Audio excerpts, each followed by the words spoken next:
तो फ्रेंड्स नमस्ते। Certified credit professional के लिए जो हम प्रिपरेशन कर रहे थे, आज उसमें एक छोटा सा टॉपिक है हमारा क्रेडिट डिलीवरी। आइए उसे देखते हैं। इसमें कुछ इंपॉर्टेंट चीज़ें हैं जो आएगा, ठीक है। मेन ऑब्जेक्टिव क्या है इसका, क्रेडिट डिलीवरी का मेन ऑब्जेक्टिव क्या है, जरा अगर इसको देखें।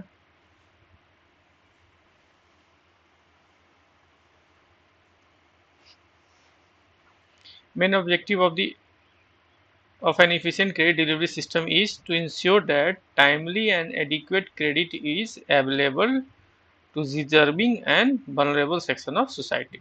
इसका मेन जो उद्देश्य है, मेन ऑब्जेक्टिव जो है, इसको टाइमली और एडिक्वेट क्रेडिट देना है। इसको जो डिजर्विंग बोरोवर हैं या वनरेबल सेक्शन ऑफ सोसाइटी है उनको।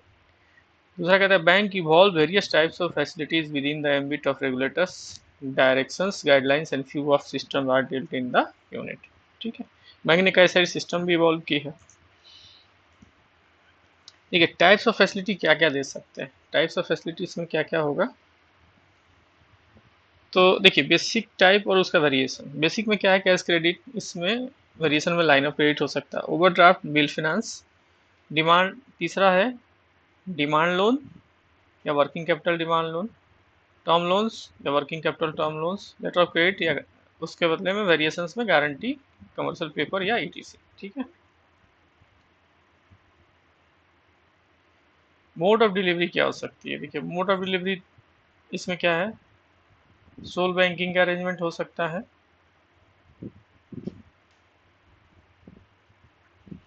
मोड ऑफ डिलीवरी में सोल बैंकिंग अरेंजमेंट हो सकता है, मल्टीपल बैंकिंग हो सकता है, कंसोर्शियम लेंडिंग हो सकता है। तो ये तीन हो सकता है। सोल बैंकिंग मतलब सारा एक ही जगह से क्रेडिट फैसिलिटी दिया गया, या आपका बैंक हो वहाँ से पूरा का पूरा क्रेडिट फैसिलिटी उसके पास है, या पार्टी चाहे तो आपसे कुछ लिया कुछ उससे लिया, तो ये मल्टीपल बैंकिंग में है। अब कई सारे बैंक मिलके एक ही पार्टी को जो एकोमोडेट करते हैं या मीन्स उसको लेंडिंग करते हैं, तो उसे क्या बोलते हैं, कंसोर्शियम लेंडिंग। अब टाइम फ्रेम क्या है डिस्पोजल के लिए एप्लीकेशन का, तो फ्रेश सैंक्शन के केस में क्या है, एक्सपोर्ट के केस में 45 दिन में करना है। देखिए गवर्नमेंट की गाइडलाइन से 45 डेज से ज़्यादा आप एक्सपोर्ट के केस में नहीं रोक सकते। ठीक है। अदर के केस में 60 दिन रिव्यू के केस में एक्सपोर्ट अगर है तो 30 डेज और 45 डेज। देखिए यहाँ 45 15 दिन का गैप है सब में, 45 60 30 45 15 30। एडोक लिमिट देना है तो 15 दिन का है, और अदर के केस में 30 डेज। चौथा क्या, कंसोर्शियम लेंडिंग के बाद एक सिंडिकेशन भी होता है। ठीक है।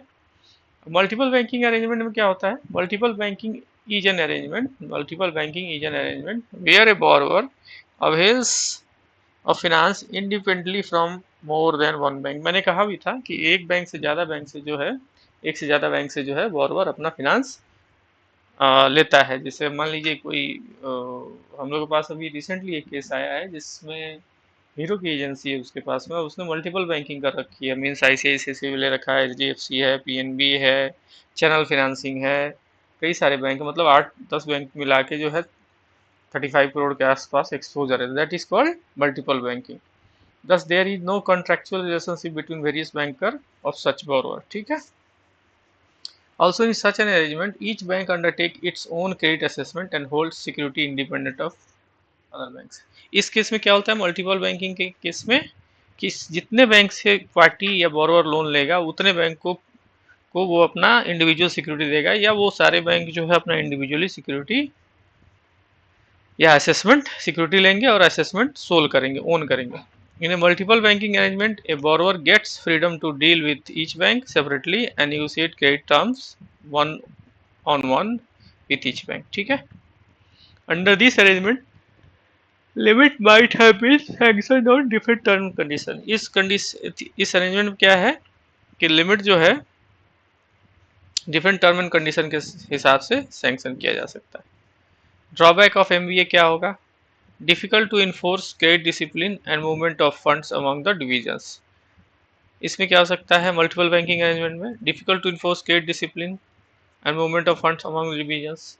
ये क्या करेगा, अब मल्टीपल बैंकिंग है, कोई कंट्रोल नहीं रह जाएगा, पार्टी कहीं का पैसा कहीं डाल रहा है, तो उसमें क्या होगा, क्रेडिट डिसिप्लिन सही से यूटिलाइज या इम्प्लीमेंट नहीं हो पाएगा, या मूवमेंट ऑफ फंड को आप नहीं दे सकते। This may lead to good account being snatched away making recovery difficult. ठीक है। It should be ensured that the exposure of all the banks under multiple banking should not exceed 75% of total working capital needs.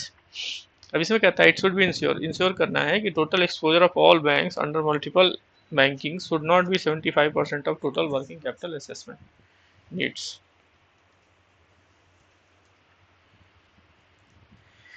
अब दूसरा आता है consortium lending. Consortium में क्या है? Consortium is a concept to promote collective application of banking resources.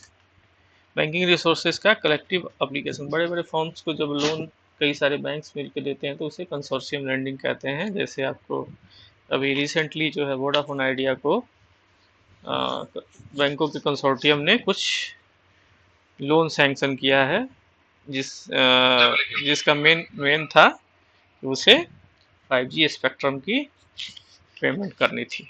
ठीक है। Consortium helps spread risk amongst consortium members, the quality appraisal is better.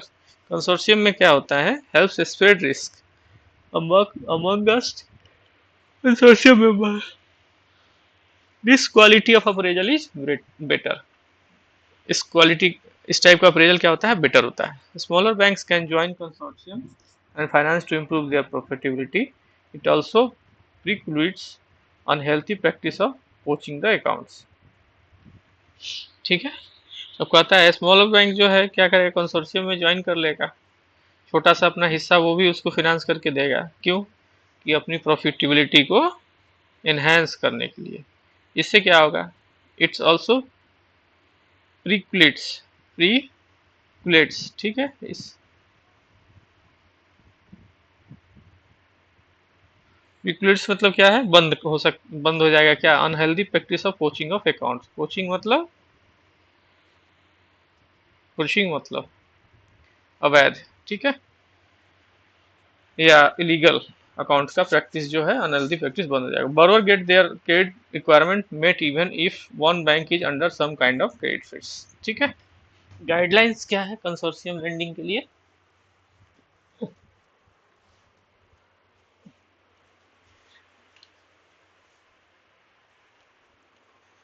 Consortium lending के लिए गाइडलाइंस जो है, देखिए क्या है इसमें। कंसोर्शियम इज नॉट ऑब्लिगेटरी या मैंडेटरी फॉर बैंक। ये बैंकों के लिए ऑब्लिगेटरी या मैंडेटरी नहीं होता है, पहला। दूसरा क्या है? Bank free to frame their own ground rules for consortium lending. सारे बैंक जो भी होते हैं कंसोर्शियम के, वो अपना फ्री होते हैं अपनी अपनी रूल फ्रेम करने के लिए। Number of participating banks maximum 10 हो सकते हैं in respect of fund based working capital limit, and up to 100 crore. 100 crore तक 10 बैंक हो सकते हैं, और मैक्सिमम क्या हो सकता है? 15 इन respect of fund based working capital limit beyond 100 crore. 100 crore से ऊपर की वर्किंग कैपिटल लिमिट है तो 15 मैक्सिमम हो सकते हैं। Minimum share of each bank क्या होगा? Minimum 5% of fund based credit limit, और 5 crore which ever is more. ठीक है। या तो 5% होगा या 5 करोड़ होगा, जो भी इसमें ज़्यादा होगा वो क्या होगा? मिनिमम शेयर होगा ईच बैंक का। कंसोर्शियम लीड बैंक होगा, vested with the description to permit participation less than 5%, provided quantum ceiling of 5 crore added to. ठीक है। अब इसमें जो लीड बैंक होता है, जिसके पास मैक्सिमम शेयर होता है, वो चाहे तो परमिट कर सकता है पार्टिसिपेटिंग बैंक को कि उसका 5% से कम या 5 करोड़ से नीचे का लेंडिंग कर सकता है। New bank can enter the consortium when an existing member is unable to take off share in enhanced limit, or when the recommended time frame of disposal is not adhered by the member. Lender NOC is must. अब मान लीजिए दूसरा कोई कब entry करेगा कि जब 4-5 member का कंसोर्शियम है, छठा मेंबर कोई एक मेंबर जो है एनेबल हो जाता है पार्टी को फंड एक्सटेंड करने के लिए, उसकी अपनी गाइडलाइंस के कारण, या उसका जो भी कैपिटल का इशू हो, चाहे कई सारी इशूज होती हैं, तो क्या होगा? फिर नया बैंक एंट्री कर सकता है। Enhance share need not to be taken up by member bank, but no member can leave before expiry of at least 2 years from the date of disbursement of its share. ठीक है। लेकिन कोई भी bank 2 साल से पहले नहीं छोड़ सकता है। अब देखिए time frame for disposal of applicant. अब इसमें क्या होगा, एप्लीकेशन को डिस्पोज करने के लिए सेम ही है, ठीक है। प्रेस सैंक्शन 45 एक्सपोर्ट के केस में, अदर में 60, 30, 45, एडॉक 15, 30। कंसोर्शियम की meeting, submission of information, inspection, verification of security, assets classification. Syndication किसे कहते हैं? सिंडिकेशन भी एक है फॉर्मूला, इसी तरह लेंडिंग की जाती है। Syndication is an arrangement where a group of a bank which may not have the business relationship with the borrower participated for a single loan, ठीक है। सिंडिकेशन क्या है कि एक ग्रुप ऑफ जो बैंक होगा जिसका कोई बिजनेस रिलेशनशिप बोरोवर से नहीं है, किसी सिंगल लोन के लिए पार्टिसिपेट करता है। It is an arrangement between two or more lending institution to provide credit facility using common loan documentation.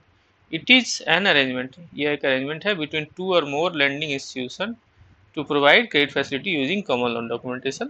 Common loan documentation के बेसिस पर the regulator encourages syndication as a platform for spreading the risk. Regulator क्या करता है, increase करता है syndication को, किस लिए? As a platform for spreading the risk. Bank in the syndicate share the risk of large indivisible investment projects, ठीक है। Sometimes it will only involve tying off the finance to ensure a financial closure without the active role of lead arranger in respect of credit delivery. Typically, in case of syndicated loan, there is a lead bank or an underwriter of the loan known as a arranger, the agent or the lead lender. ठीक है, the lender may put up a proportionally bigger share of the loan, or it may perform duties such as dispersing cash flow among the other syndicate members and invested data. The lender में क्या कर सकता है? The lender may put up proportionally bigger share of the loan, or it may perform duties such as dispersing cash flow among the other syndicate member of the administrative task, ठीक है। देखिए syndication is an arrangement where a group of banks which may not have the business relationship with the borrower participate in single feedback, ये वही है, ठीक है। Advantage क्या है कंसोर्शियम का? Nationally borrower deals with one bank, entire fund requirement arranged by syndication leader. Unlike consortium, default risk is shared under syndication. Consortium के ऊपर सिंडिकेशन का क्या बेनिफिट है ये मैं आपको बता रहा हूँ। borrower gets competitive price through bids के थ्रू competitive प्राइस मिलता है, फिक्स पीरियड लेंडिंग होती है, और duration of and size of advance. क्या होगा टाइप्स ऑफ सिंडिकेशन क्या होगा? Best effort, clubs deals, firms commitment, under return deals, domestic and international loans.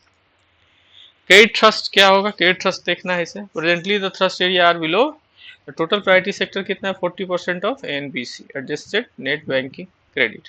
Exposure to the weaker section not less than 10% of NBC. Exposure जो होगा weaker section को 10% से नीचे नहीं होगा। Export credit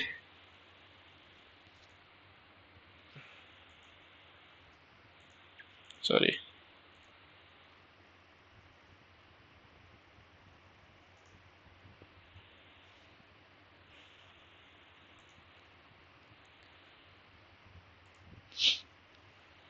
duration size of advance, ठीक है। ये आगे यहाँ पढ़ लिया था हमने। Firm commitment, underwriting deal, domestic and international loans. अब देखिए यहाँ पे क्या होगा? 10% of housing loan, target fix है आरबीआई की तरह। Lending under government sponsor schemes and scheme formatted by KVIC should be. ये ट्रस्ट एरिया का है। Issue of Kisan credit card में भी increase for the quicker dispensation of credit, ठीक। Credit priority में क्या हो सकता है? Credit priority of a bank are mainly driven by two factors, the credit quality and pricing. देखिए credit priority of a bank mainly driven by two factor, दो factors के ऊपर ड्राइवन होता है। पहला क्या होता है? Credit priority, credit quantity, quality and pricing. Credit quality और प्राइसिंग, ठीक है। Depending upon the profit goals, the banker would attempt to maximize interest yield consistent with the desired credit rating. The bank may sometimes go for a mix of a different grades of credit risk in order to achieve the desired goal. Bank क्या है, कभी कभी mix या different grades of credit risk के लिए आगे बढ़ता है। अब क्रेडिट एक्विजिशन क्या है? Credit acquisition can be through primary और सेकेंडरी एक्विजिशंस। दूसरा लोन टेन्योर देखिए, the bank would assume term exposure for reasonable maturity period as. अब देखिए बैंक जो है लोन टेन्योर में क्या करता है, the longer the term of a credit the greater the uncertainty and the attendant risk. अब कोई भी लोन अगर आपका लंबे पीरियड के लिए है तो क्या होगा, अनसर्टेन होगा कि पता नहीं अगर प्रोविजन आप करते हैं या उससे जो उसके बेसिस पर आपको जो है फिर एसेस करके आगे फंड फर्दर लेंडिंग करते हैं, अगर बीच में अकाउंट बंद हो गया तो क्या होगा फिर।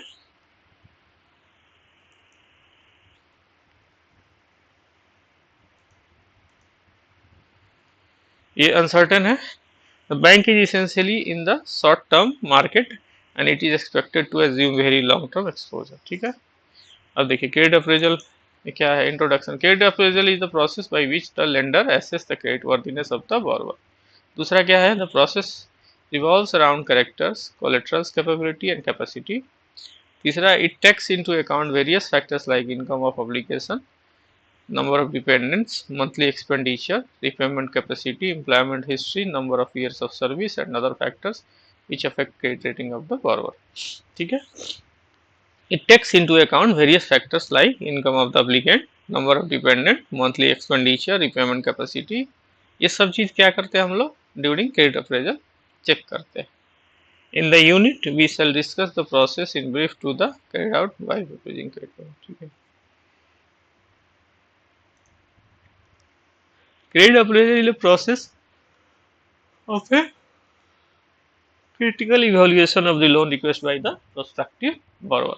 Credit appraisal क्या है, प्रोसेस है of a critical evaluation किसका, of loan request by the prospective borrower। The primary objective of evaluation is safety and liquidity of fund lent and profitability from the credit extender। Primary objective क्या होता है evaluation का, safety देखना है और दूसरा liquidity of fund देखना है जो लेंट किया गया किसके लिए, प्रॉफिटेबिलिटी ऑफ क्रेडिट एक्सटेंडेड। ठीक। वैलिडेशन ऑफ प्रपोजल क्या है, in credit appraisal beginning means not only getting all the facts right but also getting all the facts information and data before getting them right. दूसरा क्या कहता है, bank should be able to distinguish between relevant and irrelevant pieces of info. Bank को क्या करना पड़ेगा, अंतर करना पड़ेगा कि कौन सा प्रपोजल जो है या कौन सा इंफॉर्मेशन जो है वो अच्छा है।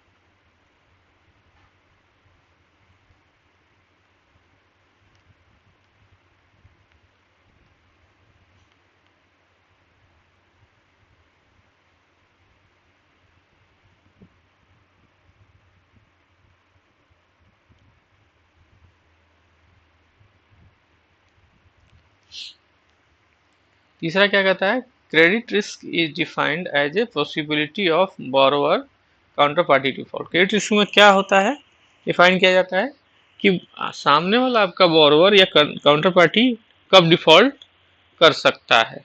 Default can be occur because of the business failure or because of the borrower's wilful action, दोनों रीजन हो सकते हैं। देखिए कार्डिनल प्रिंसिपल क्या है लेंडिंग का, there are 4 cardinal principle of lending. These are कौन कौन सा, पहला evaluate and credit of the creditworthiness of the borrower. दूसरा look into the purpose of loan, उसका पर्पस लोन के पर्पस को ध्यान धरिए। एसेस द सिक्योरिटी और कोलेटरल, उसके सिक्योरिटी और कोलेटरल का असेसमेंट कीजिए। Verify the cash flow and source of repayment. It is useful to remember the important aspects appraisal in terms of 7 C's। These are, पहला credit worthiness, character, capacity, capital, collateral, conditions, cash flow, etc. These C points out of the aspect of the proposal that need to be examined and assessed. देखिए credit worthiness of the borrower, purpose of loan, source of repayment, cash flow and collateral. Credit rating क्या है, introduction देखिए। Bank faces A number of, ये friends हमने जो है कुछ छोटा छोटा चीज जो है इसमें से सॉर्ट आउट किया है या निकाला है, बाकी डिटेल्स आगे पढ़ेंगे। Bank faces number of risk by lending, lending के समय बैंक को कई सारी रिस्क फेस करनी पड़ती है। दूसरा क्रेडिट रिस्क और default risk which is either the inability और अनविलिंगनेस ऑफ द कस्टमर, ये किसी बोरोवर के अनविलिंगनेस या इनएबिलिटी के कारण हो सकता है। और counter party to meet commitment in relation of lending, trading, hedging, settlement and other financial transactions. Credit risk is generally made of transaction risk or default risk and portfolio risk. The portfolio risk in turns comprises intrinsic and concentration risk. The credit risk of a bank portfolio depend on the both external. देखिए credit risk जो है bank का portfolio का, वो internal और external दोनों reason के ऊपर डिपेंड करता है। आरबीआई गाइडलाइंस क्या है? On credit risk management can be broken down into the following four component. पहला, measure risk through credit rating scoring. Risk को जो है ना मेजर करिए, किसके थ्रू? क्रेडिट रेटिंग के थ्रू या स्कोरिंग के through. Quantify the credit risk, उसके बाद उसका क्वांटिफाई करिए। Price the risk of in a scientific manner, उस रिस्क को प्राइसिंग भी करिए, ठीक है। चौथा, मॉनिटर एंड कंट्रोल रिस्क, उसका मॉनिटर करिए और कंट्रोल रखिए। अब कहता है व्हाट इज क्रेडिट रेटिंग? तो रेटिंग क्या है? The credit rating is a grade that is attributed to a person, an institution or a state in order to measure the recipient borrower ability to repay the debts at a specific time. ये क्या है? एक assessment है, किसका? बोरवर का, persons का, या institution का, या स्टेट का, किसी भी व्यक्ति का, कि अगर हम कोई लोन लेंडिंग कर रहे हैं, कोई अमाउंट या कोई डेट हम दे रहे हैं अगले को, तो वो डेट हमारा स्पेसिफिक पॉइंट ऑफ टाइम पे या किसी सर्टेन पॉइंट ऑफ टाइम पे या मैच्योरिटी के पहले पे होगा जाएगा कितनी पार्टी के तरफ। This grade will be high और low depending upon the financial health of the borrower.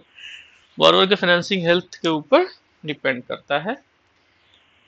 Because credit rating is an indicator of the riskiness of the borrower, it impacts several aspects of the terms of the credit, primarily the twin issues of whether to lend and the minimum interest rate lender will be demand.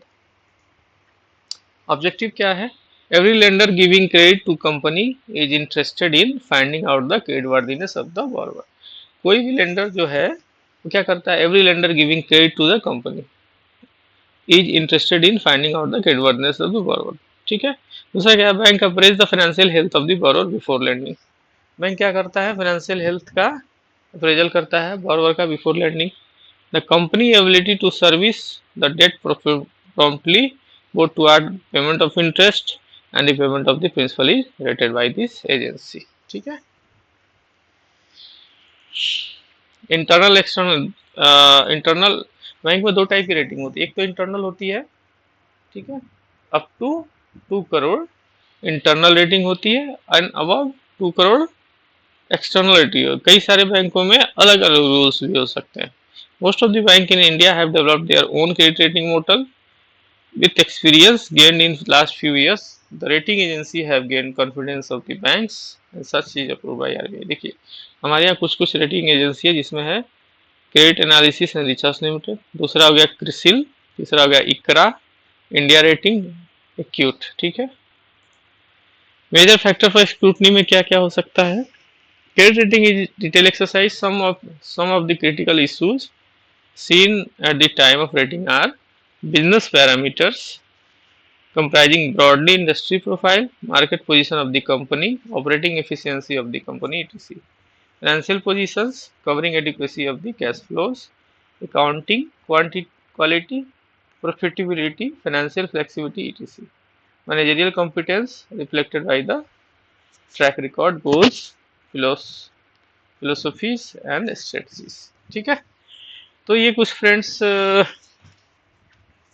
Summary type का था, छोटा मोटा credit delivery से related. तो इस chapter को यहीं पे अगर आपकी इजाज़त हो तो हम क्लोज करें।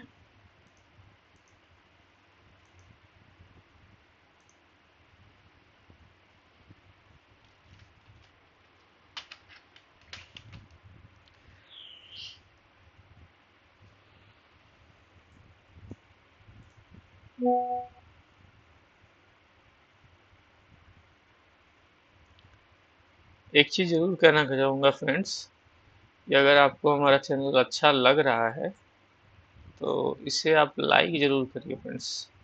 लाइक करने से क्या होता है कि हमें भी थोड़ा सा एक उत्साहवर्धन मिलता है।